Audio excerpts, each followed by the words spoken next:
안녕하세요, 불량TV입니다. 오늘 전해드릴 이야기는요, 2030 월드컵에서 세대 교체를 하게 되는 한국 대표팀의 베스트 11을 선정하였습니다. 선정 기준은 2030년에 30세 이하가 되는 선수로 정리하였습니다. 첫 번째 골키퍼에는 김준홍입니다. 2030년 월드컵이 되면 조현우와 김순규는 39세, 40세가 됩니다. 골키퍼 세대 교체가 반드시 필요하죠. 골키퍼 출신의 아버지 영향과 190cm에 이르는 키, 준수한 발밑 기본기까지 갖춘 김준홍은 현대 축구에 적합한 골키퍼입니다. 게다가 빠른 군 문제 해결을 위해서 20살에 상무로 가서 이미 군 복무까지 완료지었습니다. 김천 상무에서 눈부신 선방으로 훌쩍 성장한 김준홍은 2025년 미국 프로축구 무대로 진출했습니다. 3년 계약으로 홍명보, 이영표, 황인범, 김기희, 김문환, 정성빈에 이어서 7번째로 MLS에 진출한 한국인 선수가 되었습니다. 특히 한국인 골키퍼로 미국 무대로 진출한 최초의 선수가 되었죠. 권정혁 이후 아시아를 제외한 해외 프로 무대에 진출한 두 번째 골키퍼이기 때문에 더욱 기대가 될 수밖에 없는 선수입니다. 김준홍이 만약 미국을 거쳐 유럽까지 진출할 경우 한국 축구사에 엄청난 획을 긋는 사건으로 남을 것입니다. 왼쪽 풀백에는 이태석입니다. 한국 축구 레프트백은 늘 한국 축구의 취약점이었고 굳이 해외파가 아니더라도 국내 리그에서 정상급으로 뛰면 국가대표로 많이 뽑히곤 했습니다. 김진수, 이명재 등 이미 30대가 많은 레프트백을 제외하고 새로운 신의 레프트백 찾기가 쉽지 않습니다. 2004년생 전북의 최우진은 수비력이 아직 아쉽고 이기혁은 멀티 포지션에 강점을 보이고 있습니다. 포항의 이태석은 2002 월드컵 이일용의 첫째 아들로 2021년 19살의 프로에 데뷔해 꾸준하게 경험을 쌓았습니다. 포항의 성적이 현재 너무 좋지 않지만 포항에서 최근 영입한 선수 중 그나마 좋은 선수입니다.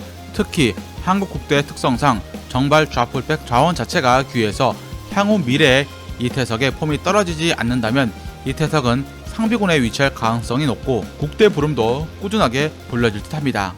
오른쪽 풀백에는 황재원입니다. 세대 교체라고 하지만 서령우가 98년생인 만큼 2030년 월드컵에도 나설 가능성이 있습니다. 그 다음 백업인 황재원과 나이 차도 4살 차라 큰 차이가 나지 않죠. 따라서 황재원이 향후 미래에 서령우를 넘기 위해서 더 많은 성장이 필요한 게 사실입니다. 현재 황재원을 위협할 만한 동나이대 라이트백이 없고 제주의 안태현이나 전북의 김태환, 대전의 김문환 모두 30대를 넘긴 나이입니다. 황재원은 2030년이면 28살로 전성기에 다다른 신체 조건을 가질 테지만 현재 23살의 나이에도 2025 시즌 초부터 매우 뛰어난 폼을 대구에서 보여주고 있기 때문에 서령우에 이어 국대 2순위 라이트백이 될 수 있는 것입니다. 20대 초반에다 감독 능력이 딸려도 본인 역할은 1인분을 해낼 수 있는 선수이기에 그의 유럽 진출은 더욱 가시화될 것입니다. 첫 번째 센터백엔 김지수입니다. 아시아 안에서 김민재는 전혀 다른 역대급 재능을 가지고 있기 때문에 2030년 34살 노장의 나이에 월드컵을 마지막으로 도전해볼 수 있겠지만 현재 김민재의 백업 또는 새로운 센터백으로 성장 중인 김지수가 2030년 월드컵을 노리고 있습니다. 김민재보다 8살이나 어리고 세대 교체로 가장 어울릴 만한 신체 조건과 잠재성을 갖추고 있다는 평. EPL 브렌트포드에서 비록 후보이긴 하지만 그는 아직 21살에 지나지 않고 2024년 12월 한국 선수로는 역대 최연소 센터백 EPL 데뷔를 마쳤습니다. 유럽 진출 1년 반 만에 이룬 성과였죠. 양발을 잘 쓰고 왼쪽 센터백, 오른쪽 센터백 모두 소화 가능한 데다 패스도 수준급. 브렌트포드가 애지중지하게 키우고 있는 자원이기에 서서히 더 출장 시간이 늘어날 것으로 보고 향후 한국 센터백 세대 교체의 중심이 될 것입니다. 두 번째 센터백엔 이한범입니다. 덴마크 리그 미트윌란에서 뛰고 있는 이한범은 김지수와 마찬가지로 190cm가 넘는 장신의 센터백으로 준수한 빌드업과 양발도 잘 쓰는 편입니다. 스피드가 아주 빠르지 않다는 게 김지수와 함께 단점으로 지적되고 있는데 이한범은 아시안게임 우승으로 병역 특례를 받은 상태입니다. 2030년까지 멀리 내다본다면 이한범의 성장폭이 더 길겠지만 현재 이한범의 출장 빈도가 많지 않다는 게 문제입니다. 오히려 2000년생 김주성이 이한범의 전 소속팀 서울에서 꾸준하게 성장하고 있어 경쟁자로 떠오르고 있다는 것입니다. 김주성이 왼발 센터백이란 장점 때문에 이한범이 출장 기회를 많이 받지 못하게 된다면 성장세는 김주성 쪽으로 기울 수 있습니다. 이한범은 유럽 진출 이후 2년 동안 선발보다 벤치에서 더 많은 시간을 보냈기 때문에 올 시즌이 끝나면 본인이 뛸 수 있는 팀으로가 성장을 해야 합니다. 첫 번째 미드필더엔 권혁규입니다. 국가대표 수비형 미드필더의 계보가 정우영에서 박용으로 내려오면서 퀄리티가 하락했다는 평가가 많은 가운데 거의 씨가 마르다시피 한 국내 정통 수비형 미드필더 발굴에 애를 먹고 있는 중입니다. 백승호, 정호연, 옌스 등 전문 수비형이 아닌 중앙 미드필더들이 많은데 박용우나 정우영처럼 포백을 보호해줄 마당개 같은 스타일의 선수가 찾기 매우 어렵고 기존의 선수들은 나이도 많습니다. 셀틱 소속으로 임대 생활 중인 권혁규는 올 시즌 수비형 미드필더로 뛰면서 국대에서 역시 수비형 미드필더로 뛰길 원하고 있습니다. 192cm의 매우 큰 장신의 선수인데 같은 수비형 미드필더로 각광받고 있는 조진호보다 무려 20cm나 더 큰 신체 사이즈입니다. 국대 수비형 미드필더 자리를 노리고 있는 충남 아산의 정마호도 190cm로 장신이지만 아직은 더 많은 걸 보여줘야 한다는 입장. 2024년 9월 첫 국대에 발탁이 되었던 권혁규는 다른 미드필더들과 조합 테스트를 받게 될 것입니다. 두 번째 미드필더는 옌스 카스트로프입니다. 옌스는 독일인 아버지와 한국인 어머니 사이에서 태어나 현재 독일 리그에서 뛰고 있습니다. 올 시즌 독일 2부 리그에서 뛰어난 활약을 해서 다음 시즌부터 1부 리그 멘헨글라드바흐로 이적이 확정이 된 상태. 한편 독일 연령별 대표팀을 거쳤던 옌스는 한국 대표팀에 관심을 받게 되었고 옌스의 어머니 또한 긍정적인 메시지를 보냈습니다. 홍명보 감독은 풀백과 미드필더, 멀티 포지션이 가능한 옌스를 관찰하기 위해서 유럽으로 갔고 옌스와 국가대표 합류 설득을 시작을 했습니다. 전문 3선 미드필더는 아니라서 중앙 미드필더로 뛸 가능성이 높고 한국 국대를 뛰기 위해서는 좀 더 복합적인 문제들을 해결해야 하는 과제들이 아직 남아 있습니다. 독일 2부 리그에서 2시즌 동안 주전 선수로 뛰고 독일 1부 리그로 이적한 건 분명 재능이 특출하다는 증거입니다. 무엇보다 나이가 2003년생으로 전도 유망하기 때문에 한국 축구 입장에선 이득이 될 부분이 많지만 이중 국적 문제, 행정적 절차 해결이 급선무입니다. 세 번째 미드필더는 이강인입니다.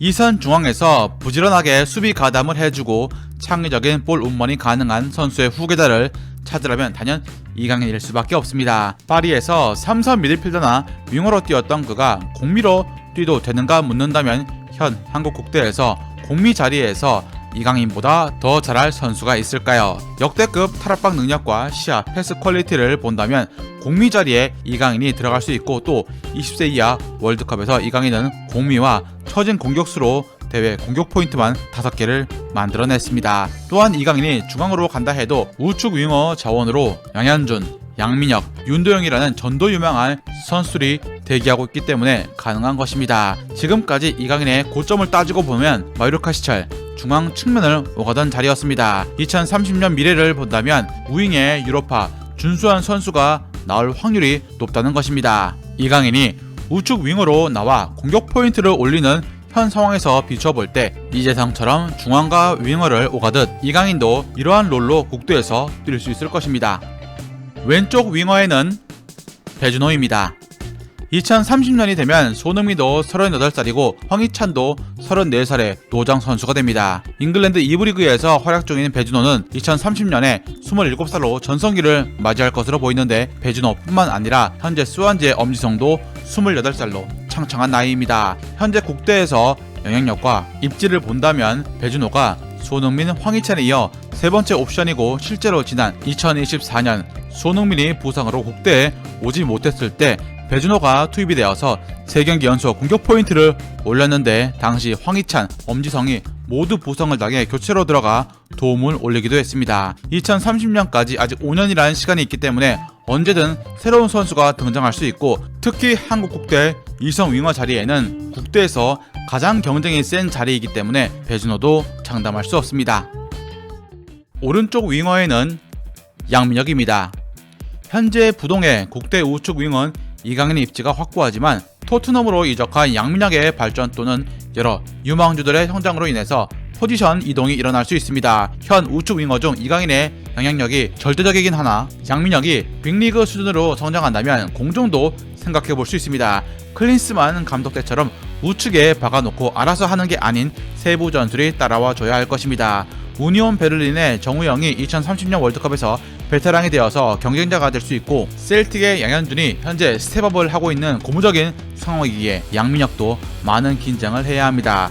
국대 2선 자원은 마르지 않고 계속 나오기 때문이죠. 2025년 황희찬의 부상으로 인해서 윙어 자리가 비어있는 상황에 양민혁에게 기회가 돌아올 수 있습니다. 다만 QPR 임대 이적 후에 아직 적응기라 홍 감독이 뽑지 않을 수 있습니다. 2030년 월드컵이 되면 양민혁은 24살로 여전히 성장이 가능한 나이입니다. 그리고 국내 축구 팬들은 양민혁의 5년 뒤가 무척이나 궁금해할 것입니다. 2024년 K리그 신인 선수 역대 가장 충격적인 퍼포먼스를 선보였던 이 선수가 기록 브레이커를 넘어 새로운 스타가 될 수 있을까요? 마지막 원톱 공격수에는 오영규입니다. 2025년 무릎 수술 합병증으로 오랜 재활 시간을 가지고 있는 조규성이 국대에서 잠시 원톱 자리를 내려놓고 있는 가운데 오세훈, 이영준, 오영규 등 새로운 얼굴들이 국대 승선의 문을 두드리고 있습니다. 여러 젊은 원톱 공격수 중 최근 가장 좋은 폼을 보여주고 있는 선수는 벨기에 리그에서 뛰고 있는 행크의 오영규입니다. 190cm에 육박하는 피지컬 좋은 원톱 공격수가 한국 국대에서 부름을 많이 받고 있는 가운데 오영규도 183cm로 작지 않은 피지컬을 가지고 있고 탄탄한 벌크업, 다른 센터 포워드와 달리 더 많은 활동성, 수비 가담, 체력까지 여러 장점들이 돋보입니다. 특히 유럽 진출 후에 셀틱에서 기회를 많이 받지 못한 상황 속에서 득점을 꾸준하게 뽑아냈고 벨기에 리그로 2024년 이적 후에도 주전 경쟁에서 어려움은 있었지만 또 득점을 해내고 있습니다. 2001년생으로 빠른 군 문제 해결을 해냈고 최근 현대축구에서 요구하는 9번 공격수의 요건들을 두루 갖추고 있기 때문에 장신 공격수가 많은 한국 국대에서 오영규만의 유니크한 매력이 있습니다. 벨기에 리그에서 시간당 득점률 리그 1위를 달리고 있는 오영규의 본격적인 시즌 풀타임 선수로 뛰는 모습을 많은 축구 팬들이 기대하고 있습니다. 즐겁게 보셨다면 구독과 좋아요 클릭을 부탁드립니다.